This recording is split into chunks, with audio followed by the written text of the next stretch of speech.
and I made like around 15,000 for my first short. Everyone always says learn the business side of the film industry. Mm-hmm. What does that really mean? And how do you learn it?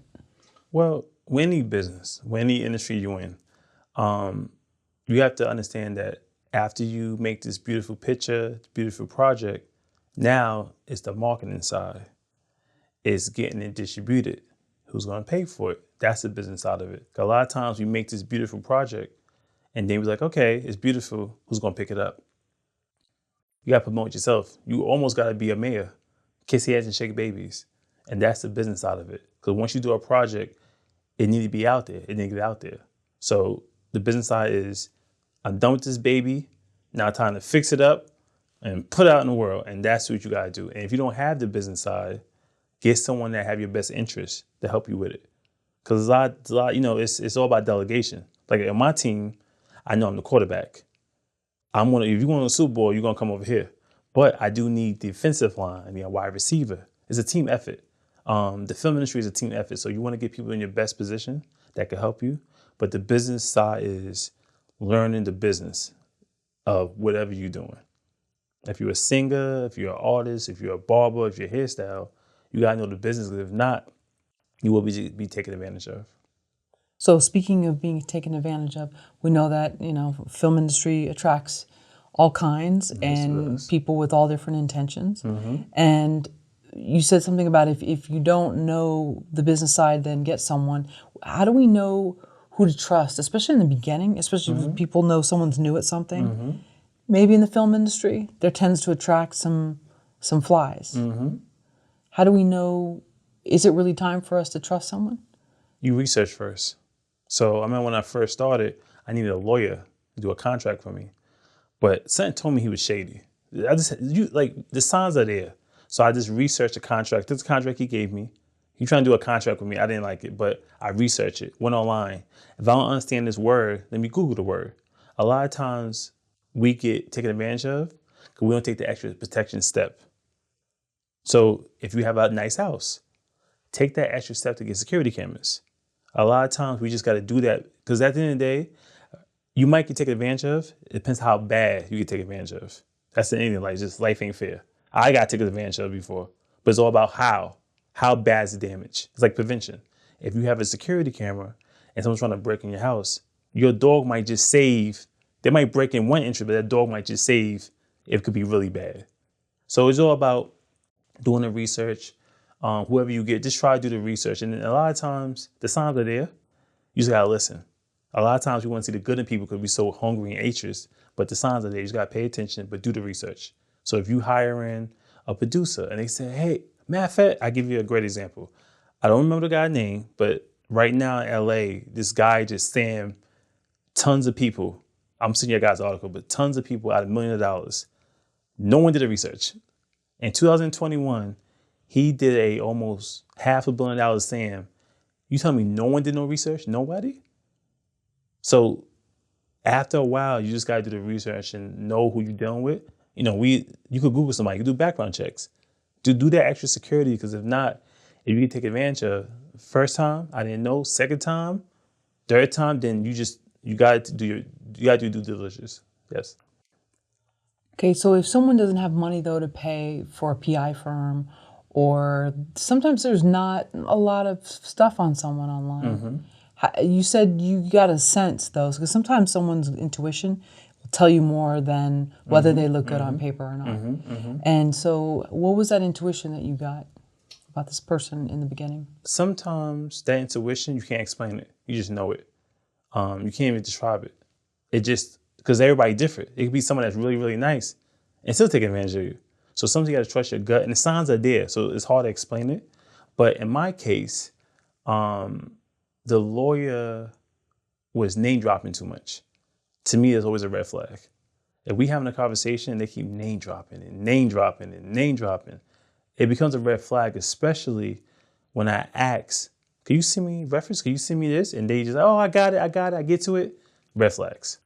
Okay. Yeah. So not following up. And yeah. Okay. Can you teach us more about the money side of the film industry and how that money flows? Yes. Yes, make it simple. When I did my first short film called Split Decision, female boxing film, after I did the film, I invested $5,000 in the movie, and I made all my money back and more in a weekend. I have a lot of friends, I have a lot of associates. I rented out a movie theater before COVID, and everybody came out. It's no different than if you have a baby shower, you have a birthday party or a house party, you charge. And I charged some tickets. I bought some merch because I learned all this from the business side. When you're doing music, you have merch, you have this and that. And I made like around 15,000 for my first short This was in New York City? before COVID. Okay. So may I ask, how much was the theater rental? The theater rental at the time was like $900 For like 2-hour window or the whole day. the whole day? Wow, that's really great. That was a few years ago, not now. And how many seats? 100. Okay. So what I did was I took over the whole theater for 2 days. So I did Friday, Saturday. And since it was a whole day, it was a short film, I got other short films the show before mine to get their crowd to buy tickets. And I had merchandise there. I sold food there. I had a whole thing going on. And that's how I was able to make some money. So did you make the food or you got outside vendors and My then family, you split? family made the food. Oh, your family. Okay, Yeah. wow. Okay. Before COVID. what did you serve? Chicken wings, mac and cheese. Nice. And yeah, it was good. Okay. And you were selling merch for the short film? Yep, for the movie, yep. Okay. I went to you could go online and get the printed shirts and buy a few and sell them, yeah. Sure. And so may I ask, how much were the tickets? $20. $20. Okay. And so that included how many films? 3 films. 3 films. Okay. So. And while I was showing it, so each day I did like 4 showings. Oh. Yeah, so I had the whole day. Okay. Wow. Yeah, so I had the whole day. So I did multiple showings. I did that with my first feature, Life's Too Short. I brought out the whole theater and I showed multiple times. And then what I also do to help the film, I cast people that have a following. So the film I had, people knew, they had a lot of friends, and my daughter's in the movie, my cousin in the movie, they all come out. So it's like little recipes you got to do especially when you're casting. So yeah. Sure. Okay. Wow. Yeah. And so that was what, 2019, 2018? No, my short film, that was like 8-9 years ago. My feature film, my Life's Too Short, that was maybe 4 or 5 years ago.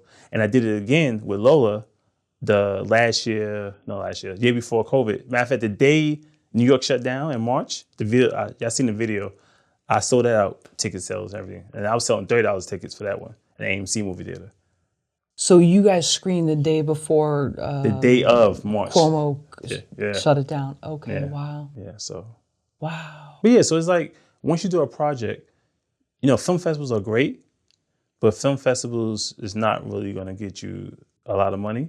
So do like little screenings, Now you can do drive-thrus, do anything that you can make money. Get your friends to come out. It's no different than back in the day. I don't know about y'all guys, but I used to do house parties. You charge, make some money back.